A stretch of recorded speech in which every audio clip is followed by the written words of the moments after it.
नमस्कार, मी दीपाली. माझ्या यूट्यूब चॅनलवर तुमचे स्वागत आहे. मी माझी कथा घेऊन येत आहे. तुझ्यात जीव रंगला, भाग 24. दादासाहेब, कोणीतरी पोरगी आली मध्ये. बाकी कोणाला काही झालं नाही. त्या पोरीला लागलं आहे. अजितने त्या माणसाला पकडलं आहे. त्याला पण पोलिसांकडे देतील. असं तर सगळे माणसं जेलमध्ये जातील. त्यांची एकीक खूप आहे, तो माणूस म्हणतो. त्यांची एकीच तर त्रास देत आहे. आबाने आधीपासून तेच केलं आहे. सगळ्यांना जोडून ठेवलं आहे. त्याला माणसं जोडायची असतात. त्याला माणुसकी नाव दिलं आहे. त्याला माणसांना बायका आहे का ते बघ. त्यांना गायब कर. पोलीस त्यांच्यापर्यंत पोचतील. दादासाहेब म्हणतात. हो, सगळं बघतो, तो माणूस म्हणतो आणि निघून जातो. काहीतरी करावंच लागेल. राया, अजित मला काही करू देणार नाही. दोघं भाऊ सोबत असायला नको.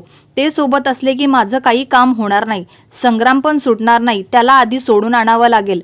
दादासाहेब विचार करत असतात. राया आणि अजित ज्योतीला घरात आणत होते. बाकीचे पण शांत होते. जसे उत्साहात गेले होते तसा दिसत नाही होता. घाबरलेले, काळजीत दिसत होते. आबा बाहेरच होते.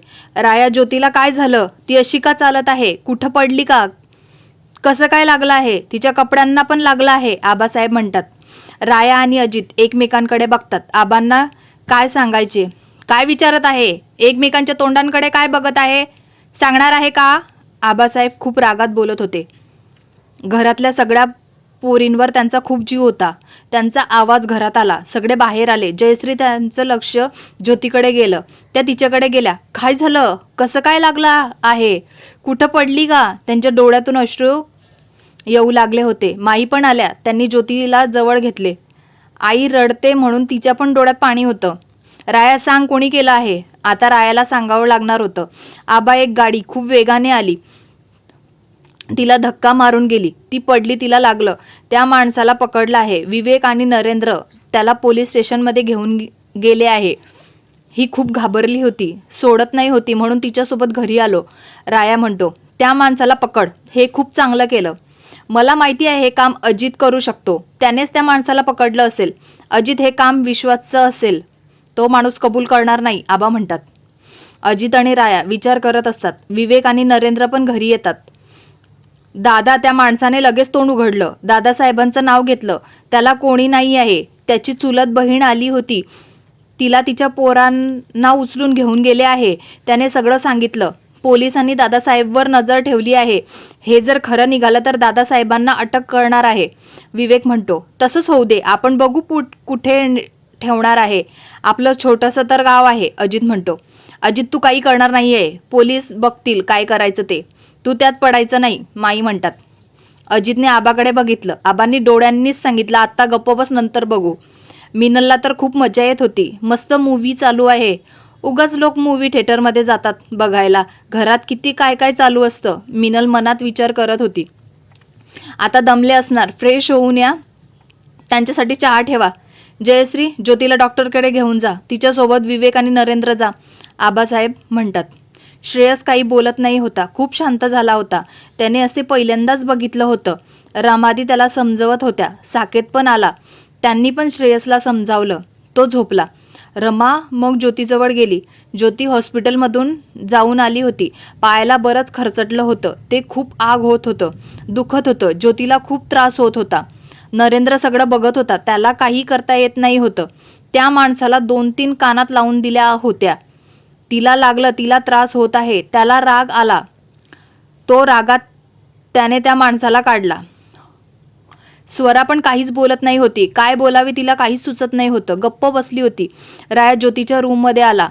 दी, श्रेयसकडे जा. बाकीचे पण असेच बसले होते. तिला आराम करू द्या. आपण बाहेर बसू, राया म्हणतो. सगळे बाहेर निघून जातात. नरेंद्र थांबला असतो. ज्योतीकडे बघत असतो. तिला काही झालं असतं तर ती पण त्याच्याकडे बघते. तिच्या डोळ्यात पाणी येतं. नरेंद्र तिच्याकडे जातो. काहीच विचार करत नाही. तिला मिठीत घेतो. तिला त्रास द्यायला बघत नाही होता. ती पण काही बोलत नाही होती. तिला माहिती आहे नरेंद्र तिच्यावर खूप प्रेम करतो. तिच्या डोळ्यात दिसतं. ज्योती हिम्मत करून त्याला बोलते. नरेंद्र, मला सोड. कोणी बघेल, उगाच काही पण बोलेल. मला आता अजून काही व्हायला नको आहे. ज्योती म्हणते. काही होणार नाही. तुला किती त्रास होत आहे? असं म्हणत म्हणतो आणि तिच्या कपाळावर ओठ ठेवतो. तिला खूप बरं वाटत होतं. मला लग्न करायचं आहे. तू का नाही म्हणते? मला का सांगत नाही? नरेंद्र म्हणतो. मला अजून लग्न करायचं नाही आहे, ज्योती म्हणते. नरेंद्र नाराज होऊन बाहेर निघून जातो. नरेंद्र रूममध्ये जातो. बाकी बाहेर गप्पा मारत बसले असतात. केव्हा पण लग्नाचा विषय निघाला की लग्न करायचं नाही आहे. मला समजून घेत नाही. मला वाटतं ती पण प्रेम करते, पण ती प्रेम नाही करत. तिचा विचार करत असते. जोरात भिंतीवर हात मारतो. नरेंद्र काय करत आहे? कोणाचा एवढा राग आला आहे? काय बडबड करत होता? कोणाबद्दल बोलत होता? तुला काय वाटतं? तिने थोडा तिचा विचार केला तर काय झालं? ती खूप साधी आहे. ती बोलली का माझं प्रेम आहे, मला तुझ्यासोबत लग्न करायचं आहे, मग तू तिच्याबद्दल असं का विचार करत आहे? तिला रडताना मी तरी बघू नाही शकत. तिला त्रास द्यायचा नाही, राया म्हणतो तिथून निघून जातो.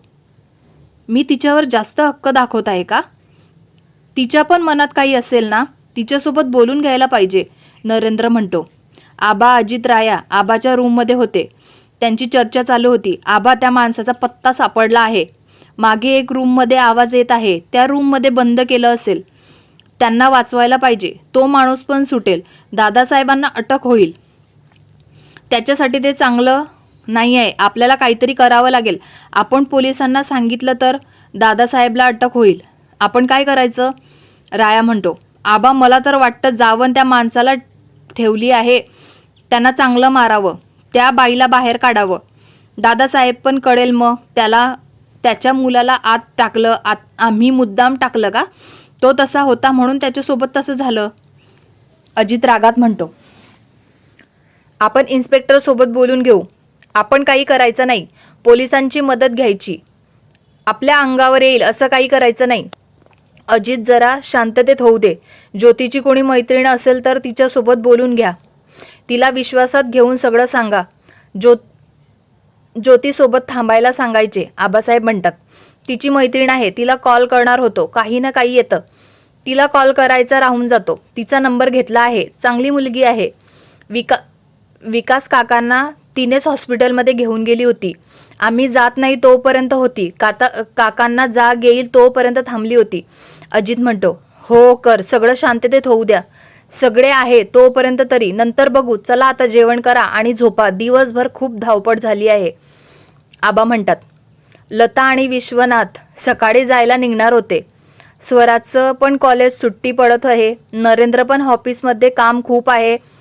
झाला हा प्रकार त्यांना आवडला नाही होता.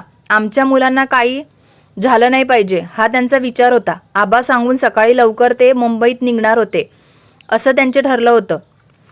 जेवायला जमले होते. स्वरा ज्योतीला रूममध्ये घेऊन गेली होती. नरेंद्राचं मन कशात लागत नाही होतं. मी अशा रागाने तिच्याकडून निघून यायला नको होतं.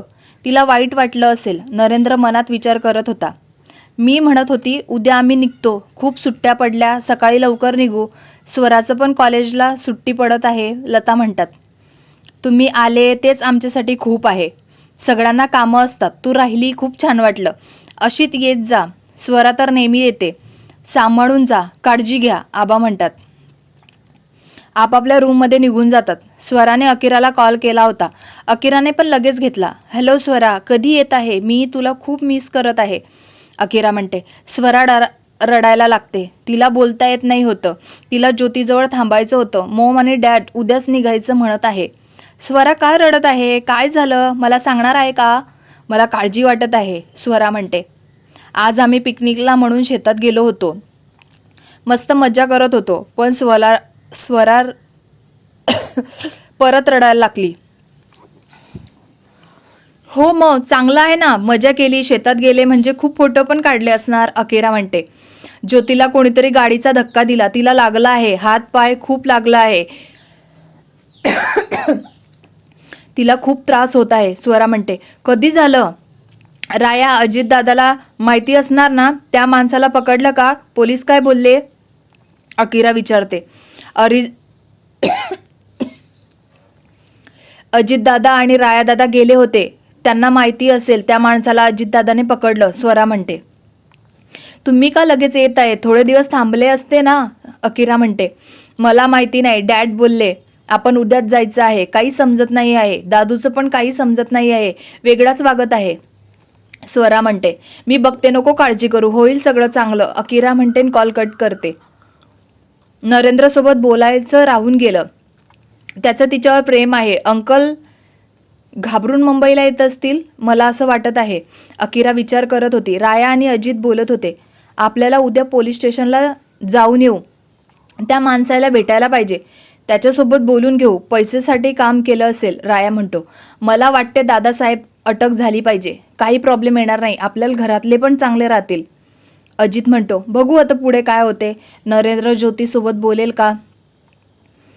कथा आवडत असेल तर लाईक करा, कमेंट करा. पुढील भाग ऐकायचा असेल तर सबस्क्राईब करा. मला सपोर्ट करा. धन्यवाद.